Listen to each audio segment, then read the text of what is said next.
다 같이 묵도하심으로 주일 낮 예배 드리도록 하겠습니다. 아버지께 참되게 예배하는 자들은 영과 진리로 예배할 때가 오나니 곧 이때라. 아버지께서는 자기에게 이렇게 예배하는 자들을 찾으시느니라. 하나님은 영이시니 예배하는 자가 영과 진리로 예배할지니라. 아멘. 우리 다 같이 교동문 15번 시편 27편의 말씀입니다. 여호와는 나의 빛이요 나의 구원이시니 내가 누구를 두려워하리요. 여호와는 내 생각의 능력이시니 내가 누구를 무서워하리요. 악인들이 내 살을 먹으려고 내게로 왔으나 나의 대적들 나의 원수들이 그들을 실족하여 넘어졌도다. 군대가 나를 대적하여 진칠지라도 내 마음이 두렵지 아니하며 전쟁이 일어나 나를 치려 할지라도 나는 여전히 태어나리로다. 내가 여호와께 바라는 한 가지 일 그것을 구하리니 곧 내가 내 평생에 여호와의 집에 살면서 여호와의 아름다움을 바라보며 그의 성전에서 사모하는 그것이라. 여호와께서 환난 날에 나를 그의 초막 속에 비밀히 지키시고 그의 장막 은밀한 곳에 나를 숨기시며 높은 바위 위에 두시리로다. 이제 내 머리가 나를 둘러싼 내 원수 위에 들리리니 내가 그의 장막에서 즐거운 제사를 드리겠고 노래하며 여호와를 찬송하리로다. 아멘. 우리 다 같이 사도신경으로 신앙 고백하겠습니다. 나는 전능하신 아버지 하나님 천지의 창조주를 믿습니다. 나는 그의 유일하신 아들 우리 주 예수 그리스도를 믿습니다.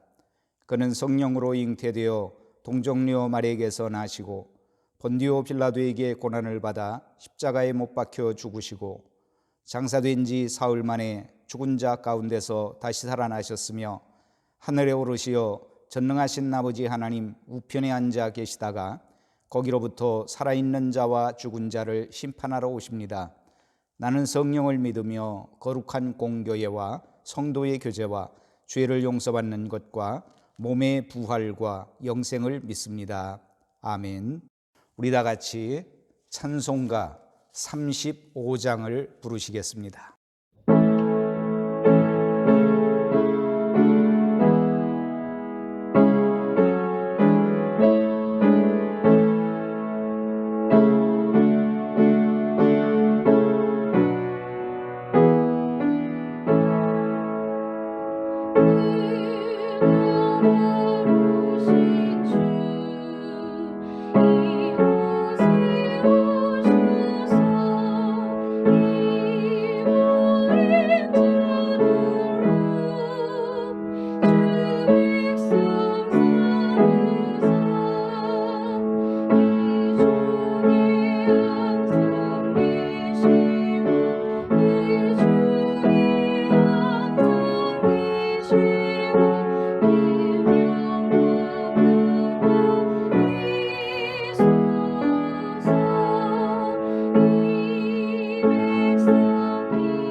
이근 장로님 기도해 주시겠습니다.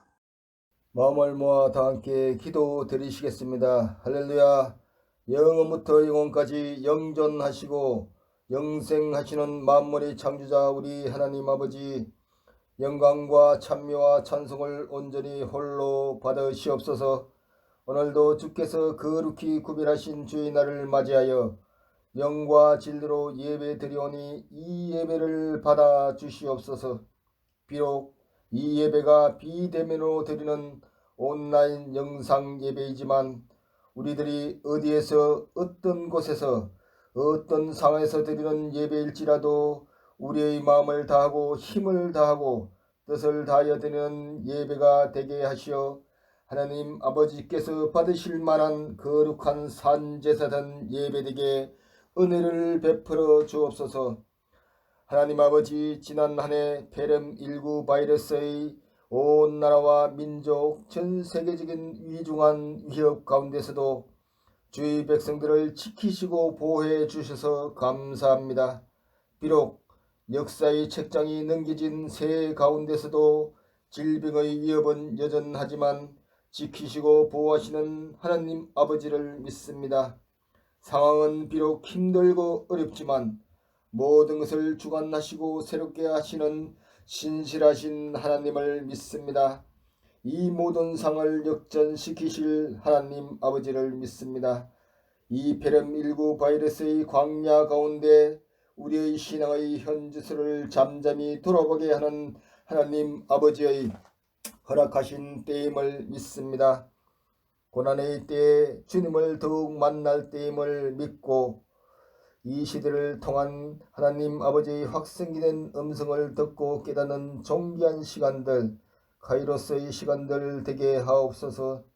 하나님 아버지, 이제는 이 질병의 때를 종식시켜 주셔서 믿음의 사람들이 아버지의 전에서 마음껏 자유롭게 예배드리며 믿음의 형제 자매들의 그리운 얼굴들을 대면하며 사랑과 교제를 나눌 수 있는 그런 만남의 광장 되게 은혜를 베풀어 주옵소서. 하나님 아버지, 지금 여러가지 질병 가운데 주님의 손길만이 유효한 살길이 되는 성도님들도 계시오니 아버지의 온유하신 은혜를 쫓아 치유의 은혜를 내려주셔서 함께 하나님의 은혜의 영광을 찬미하게 하옵소서. 하나님 아버지, 우리들의 환경이 어떠한 최악의 상황일지라도 하나님보다 앞서는 우리들의 마음이 되지 않도록 지켜주시옵소서. 이제 말씀의 로된 나무 아래로 나아갑니다. 선포하시는 목사님의 영과 육을 강건으로 붙들어 주시고 지치고 갈급한 우리들의 영혼의 에덴 동산의 생수 같게 하시어 세상을 이기는 힘과 능력의 말씀 되게 역사하여 주옵소서. 한 주간도 말씀의 물된 동산 같은 우리의 삶이 되기를 간구하며 우리의 영원한 구원의 주님 되신 존귀하신 예수님의 이름으로 감사하며 기도드리옵나이다. 아멘. 오늘 우리들에게 주실 하나님의 말씀 열왕기상 18장 30절에서 40절까지의 말씀입니다. 구약성경 548페이지 열왕기상 18장 30절에서 40절까지의 말씀 제가 봉독해 올리도록 하겠습니다. 엘리야가 모든 백성을 향하여 이르되 내게로 가까이 오라. 백성이 다 그에게 가까이 가매 그가 무너진 여호와의 제단을 수축하되 야곱의 아들들의 지파의 수요를 따라 엘리야가 돌 12개를 취하니 이 야곱은 옛적에 여호와의 말씀이 임하여 이르시기를 내 이름을 이스라엘이라 하리라 하신 자더라. 그가 여호와의 이름을 의지하여 그 돌로 제단을 쌓고 제단을 돌아가며 곡식종자 2-3 알을 둘 만한 도랑을 만들고 또 나무를 버리고 송아지의 각을 떠서 나무 위에 놓고 이르되 통 4새 물을 채워다가 번제물과 나무 위에 부으라 하고 또 이르되 다시 그리하라 하여 다시 그리하니 또 이르되 3번째로 그리하라 하여 3번째로 그리하니 물이 제단으로 두루 흐르고 도랑에도 물이 가득 찼더라. 저녁 소재 드릴 때에 이르러 선지자 엘리야가 나아가서 말하되 아브람과 이삭과 이스라엘의 하나님 여호와여, 주께서 이스라엘 중에서 하나님이신 것과 내가 주의 종인 것과 내가 주의 말씀대로 이 모든 일을 행하는 것을 오늘 알게 하옵소서. 여호와여, 내게 응답하옵소서. 내게 응답하옵소서. 이 백성에게 주 여호와는 하나님이신 것과 주는 그들의 마음을 돌이키심을 알게 하옵소서 하매, 이에 여호와의 불이 내려서 번제물과 나무와 돌과 흙을 태우고 또 도랑의 물을 핥은지라. 모든 백성이 보고 엎드려 말하되 여호와 그는 하나님이시로다. 여호와 그는 하나님이시로다 하니, 엘리야가 그들에게 이르되 바알의 선지자를 잡되 그들 중 하나도 도망하지 못하게 하라 하매 곧 잡은지라. 엘리야가 그들을 기손 시내로 내려다가 거기서 죽이니라. 아멘. 창세기를 보면 하나님께서 천지 만물을 창조하시고 마지막 날에 인간을 창조하셨습니다. 그리고 동산의 모든 과실은 먹되 동산 중앙에 있는 과실은 먹지 말아라. 먹으면 죽는다고 했는데 인간은 그 선악과를 따먹음으로 말미암아서 하나님 앞에 범죄하게 되고 그로 말미암아 인간에게 죽음과 저주가 왔습니다. 하나님은 범죄한 인간들을 위해서 짐승을 잡아서 가죽옷을 입혀주었습니다. 성경의 제사는 바로 이때부터 시작이 됩니다. 범죄한 인간들이 하나님 앞에 나가서 만날 수 있는 길은 제사밖에 없습니다. 범죄한 인간들이 거룩한 하나님 앞에 나아가서 하나님과 만나고 교제할 수 있는 것은 제사뿐입니다. 제사가 아니면 하나님 앞에 나갈 수가 없지요. 인류 최초의 인간인 아담과 하와가 그 범죄한 이후에, 그리고 그들이 이제 자녀를 낳게 됐는데 두 아들이 있었습니다. 첫째가 가인이고 둘째가 아벨이었는데 이 두 형제가 하나님께 제사를 드립니다. 가인은 농사하는 사람이었기 때문에 곡물로 하나님 앞에 제사를 드렸고, 아벨은 목축업을 하는 사람이었기 때문에 양의 첫 새끼와 그 기름으로 제사를 드렸습니다. 그러나 하나님은 아벨의 제사는 받으셨으나 가인의 제사를 받지 않았습니다. 가인의 제사뿐만 아니라 가인의 인격도 받지 않았습니다. 하나님은 온전한 예배를 받기를 원하십니다. 하나님께서 받으시는 예배가 있고 하나님이 받지 않으시는 제사가 있습니다. 그러므로 하나님이 받으시는 예배, 하나님이 받으시는 제사를 드릴 수 있게 되기를 바랍니다. 오늘 우리는 코로나19로 인해서 이 비대면 예배, 또 영상 예배를 드리게 되죠. 아마도 우리 교우들 가운데 이 영상을 통해서 예배를 드리는 분들이 얼마나 될까, 절반이나 될까, 또 그렇게 염려를 해봅니다. 집에서 영상으로 예배를 드린다고 하지만은 뭔가 좀 부족한 부분들이 있어요. 예배는 본래 이 공동체적인 의식입니다. 다시 말해서 교회라고 하는 공동체, 하나님의 택한 백성들이 한 자리에 모여서 드리는 것이, 그것이 예배입니다. 그래서 하나님 앞에 마땅히 드려야 할 예배를 위해서 목사도 필요하고 예배의 처소도 필요한 것이고 교회 공동체가 필요한 것입니다. 지난 13일 날 YTN 라디오 황보선의 출발 새아침이라는 프로에서 그 황보선 앵커와 부산 세계록교회 손현보 목사님과 인터뷰한 내용을 간단하게 좀 소개를 해드리고 싶습니다. 황보선 앵커 얘기입니다. 시설 운영 중단 명령에도 대면 예배를 강행한 부산교회 두 곳이 결국 시설 폐쇄 조치됐습니다. 교회 측은 행정명령, 집행정지 가처분 신청을 내고 법적 대응에 나섰습니다. 해당 교회지요. 부산 강서구 세계로 교회의 소련보 목사 전화 연결돼 있습니다. 안녕하십니까?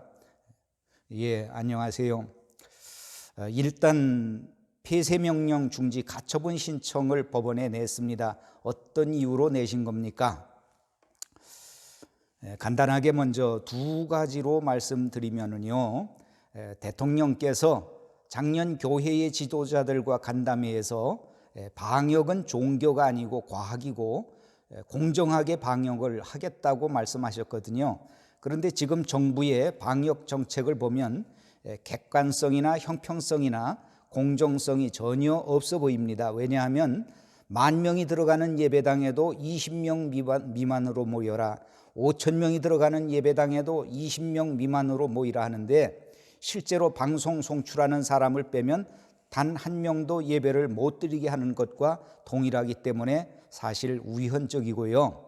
지금 서울 지하철에는 하루에도 730만 명이 다니고 있잖아요. 그런데 한 명도 확진자가 생겼다는 말을 들어본 적이 없고, 정말 이렇다면 서울 지하철은 기적의 지하철 아닙니까? 그리고 우리 헌법에는 종교의 자유가 양심의 자유, 표현의 자유, 집회의 자유와 함께 먹고 사는 경제의 자유권보다 우위에 있는 가치라고 말하고 있고, 이 기본권을 침해할 때라도 최후의 수단이거나 그렇다고 할지라도 시기, 장소, 방법을 최소화해야 한다고 이야기하고 있고요. 그래서 우리나라보다 훨씬 더 많은 확진자와 사망자가 나왔던 미국, 영국, 프랑스 대법원에서도 절대 기본권인 종교의 자유를 보장해야 한다고 판결한 것은 우리가 다 알고 있는 사실입니다. 그렇다면 다른 교회에서는 대면 예배라든지 이것 이후에 확진자가 계속 나오고 있지 않습니까? 혹시나 손 목사님 교회에서도 확진자가 나올 수 있는데 그런 걱정은 없으신가요? 일어나지도 않은 사건을 가정해서 제재를 가한다면 그럼 그거야말로 범죄할 가능성이 있다고 해서 감옥에 집어넣습니까? 도둑질할 가능성이 있다고 감옥에 집어넣습니까? 이거는 우리 자유헌법에 위배되는 말씀이잖아요. 그러면 확진자가 생겼으면 생기는 그 교회에 제재를 가하거나 이러면은 충분히 이해가 됩니다. 그리고 작은 교회같이 시설이 안 되는 부분은 정부가 나서서 지도도 하고 도와주고 온 국민이 한 마음으로 코로나를 극복하도록 해줘야지, 모든 교회에 일방적으로 강제적으로 다 예배를 못 드리게 하는 것이 위헌적이라고 저는 생각합니다.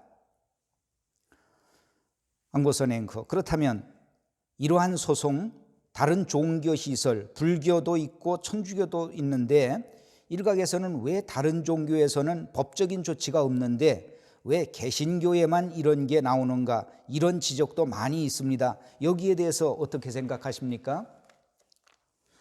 네, 그렇죠. 정부는 작년 9월 14일부터 2개월 동안 불교, 천주교, 이슬람 종교는 정상적으로 예배를 드리고 전혀 아무런 제재가 없었습니다. 그런데 유독 교회만 비대면으로 예배를 드리게 강조했습니다. 이게 타당하겠습니까? 같은 종교권인데 불교, 천주교, 이슬람은 다 예배 드리도록 2개월 동안 허용하고 교회만 드리지 말라고 하면 우리 기독교인들은 너무하지 않냐? 같은 종교인데 또 이럴 수가 있느냐? 우리가 특혜를 달라고 하는 것이 아니라 차별을 받고 있다는 생각한 것입니다. 심지어 예를 들면 종교를 비판하는 것은 아니고 부산에서 한 달 전에 법회를 열었는데 부산시 의회 의장, 교육감, 청장, 관할 국회의원 등 많은 공직자들이 수백 명에서 수천 명이 참여를 했습니다. 저는 이런 분들이 방역 수칙을 지켰기 때문에 종교가 당연히 사찰을 해야 한다고 하지만은 문제는 교회가 이런 일을 하면 고발하잖아요. 그런데 불교가 하면 고발하지 않습니다. 이게 무슨 형평성이 없기 때문에 문제가 되는 겁니다.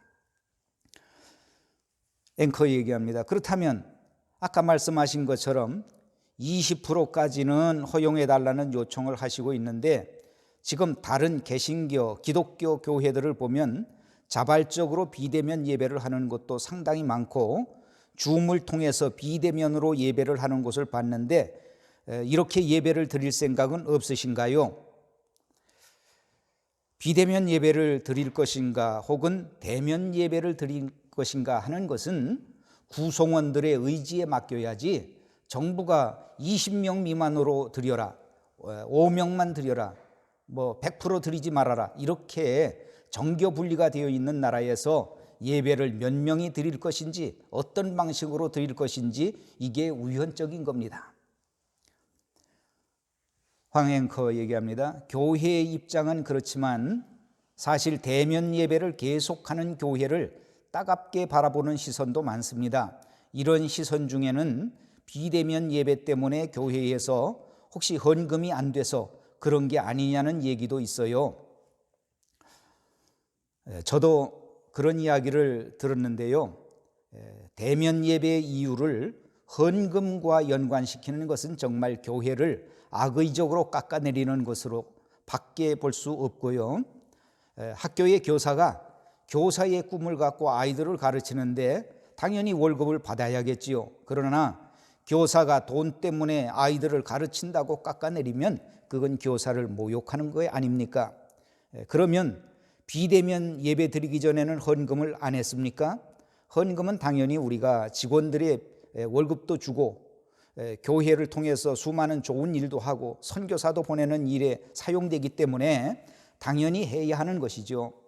그리고 성도 한 사람 한 사람이 자기 의지로 헌금을 하는데 거기에 대해서 외부에서 뭐라고 하는 것은 옳지 않다고 생각합니다. 앵커가 얘기합니다. 청취자분들이 문자를 주셨어요. 꼭 대면 예배를 해야 신앙심이 생기냐, 방송으로 예배 드리면 신앙심이 안 생기냐라고 하시네요. 목사님이 답변합니다. 첫 번째로 예배라고 하는 것은 수천 년부터 내려온 기독교 신앙의 핵심 중 하나고 대면 예배라고 하는 것은 비대면과 대처할 수 없는 내용이 있거든요.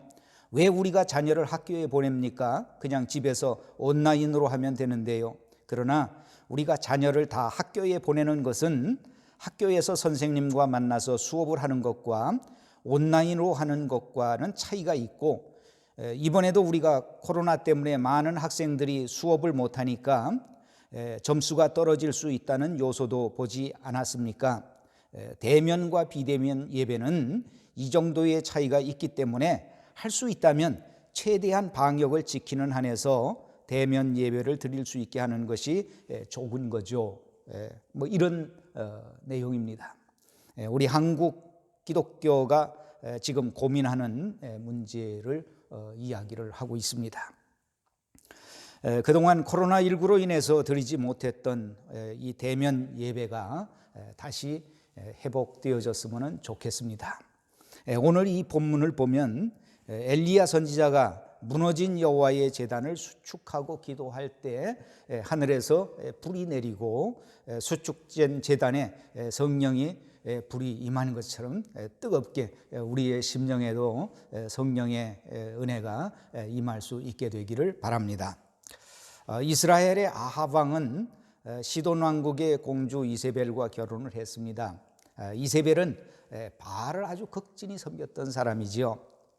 그가 자신만 바알을 섬긴 것이 아니고 온 이스라엘 백성들 다 이 바알을 섬기도록 했고 산당을 지었고 백성들로 하여금 오직 그 바알을 섬기도록 그렇게 했던 사람입니다. 그로 인해서 하나님께서 이스라엘 땅에 3년 6개월 동안 가뭄의 재앙을 내리게 됐는데 아합 왕은 비가 내리지 않는 그 원인을 그것은 그 엘리야 선지자 때문이다. 그러나 엘리야 선지자는 이렇게 비가 오지 않는 것은 이스라엘 백성들, 더 나아가서는 아합 왕 이세벨 그들이 우상을 섬겼기 때문에 이 땅에 하나님께서 비를 내리지 않았다 하는 거지요.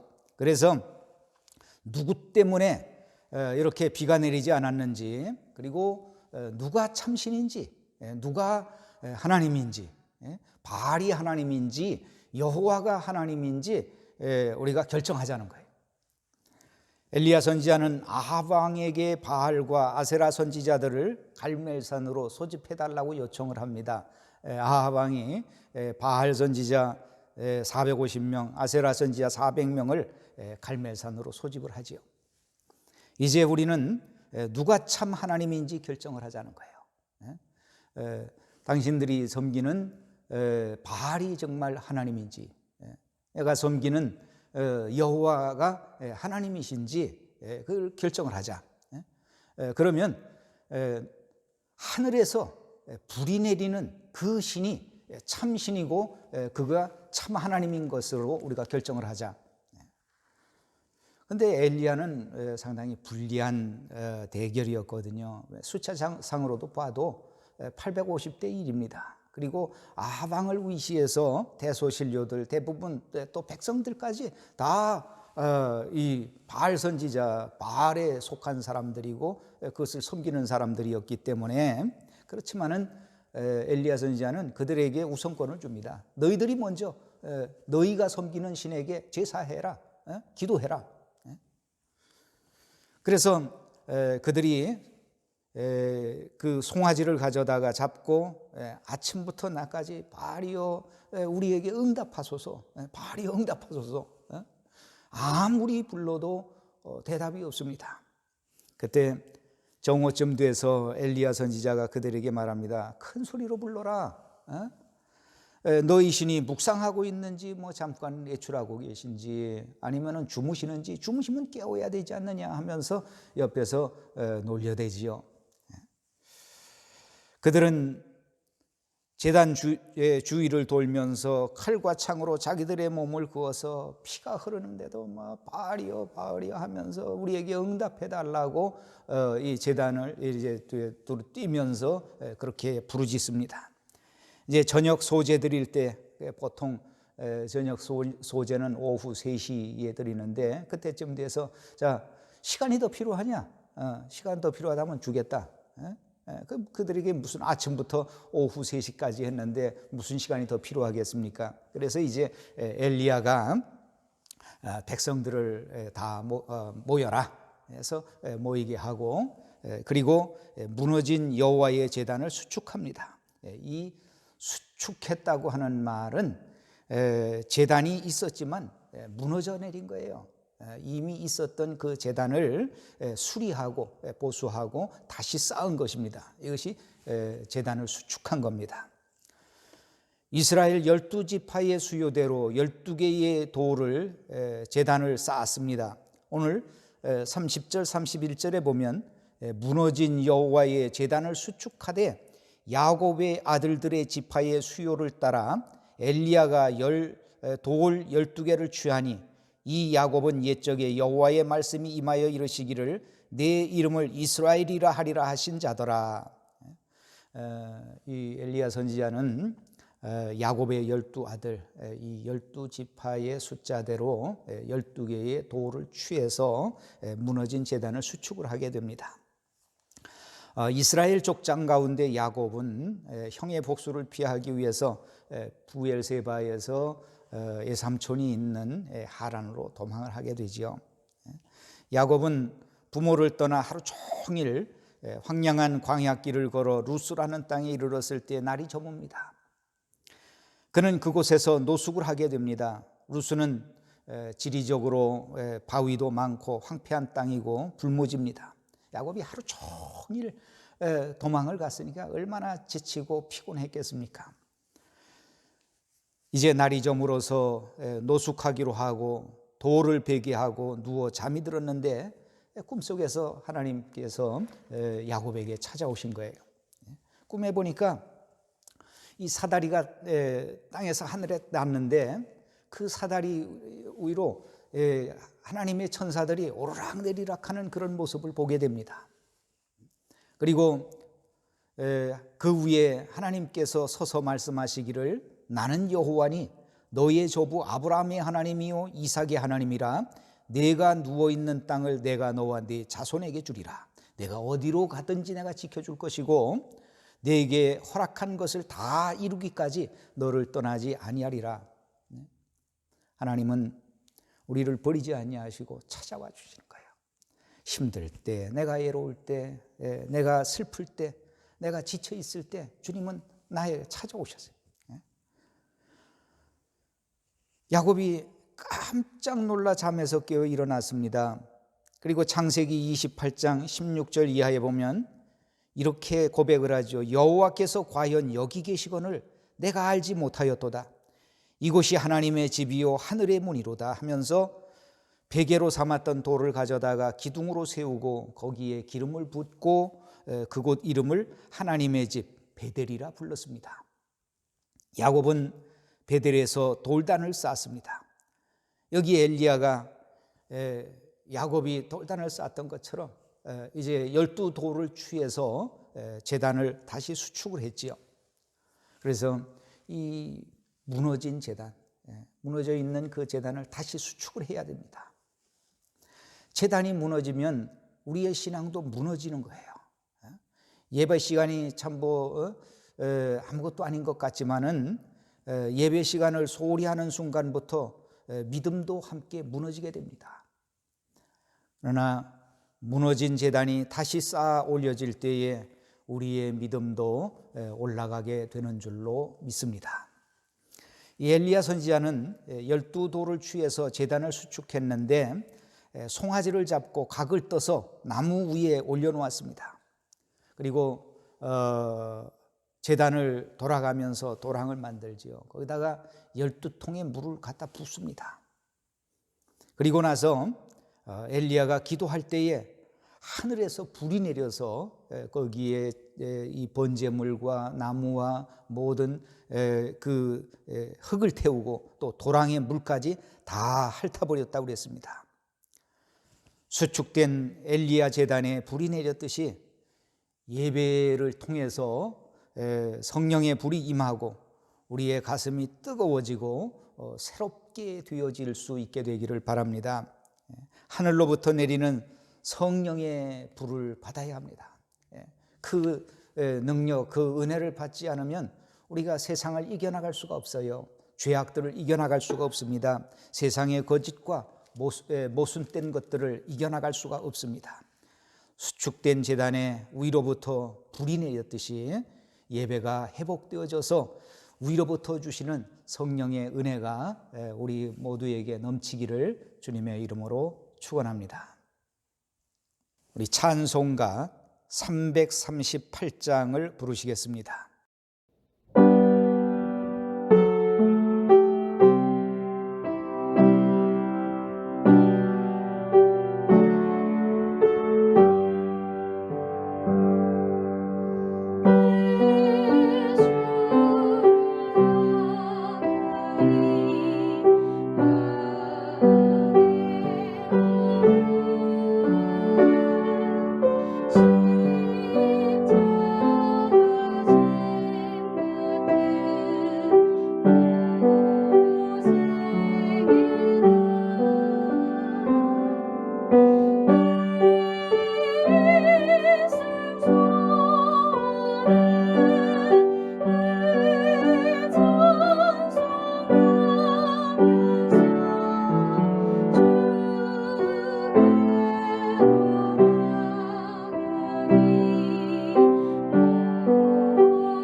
다 같이 기도드리겠습니다.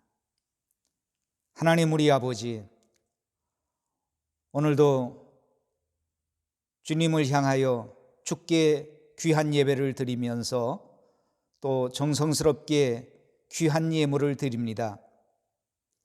저희의 드려지는 그 마음을 하나님께서 기쁘게 받으시며 마음의 정성을 하나님께서 어여삐 여기시며 저들에게 복을 더하여 주옵소서. 하나님 앞에 예배할 때마다 성령의 은혜가 충만하게 하시고 하나님이 주시는 그 능력을 공급받아서 참으로 세상을 능히 승리하며 살아갈 수 있는 귀한 성도들 가정되게 하여 주옵소서. 우리를 구원하신 예수님의 이름으로 기도하옵나이다. 아멘.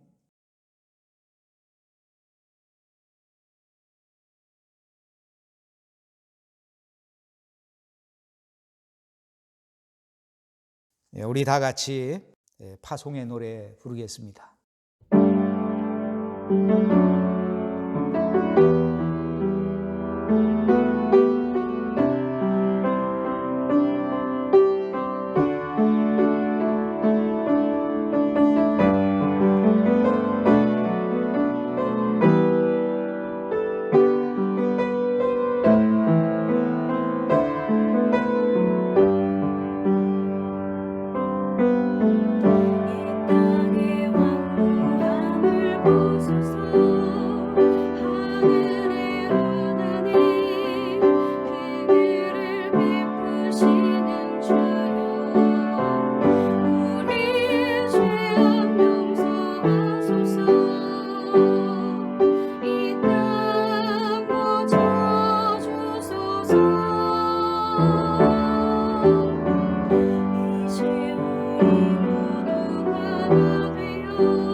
우리 주 예수 그리스도의 은혜와 하나님 우리 아버지의 극진하신 사랑과 성령의 교통하심이 오늘도 주께 귀한 예배를 드리는 사랑하는 모든 권속들 위에 또 피로 값주고 세운 김천 영락교회 위에 이제로부터 영원히 함께 하시기를 간절히 축원하옵나이다.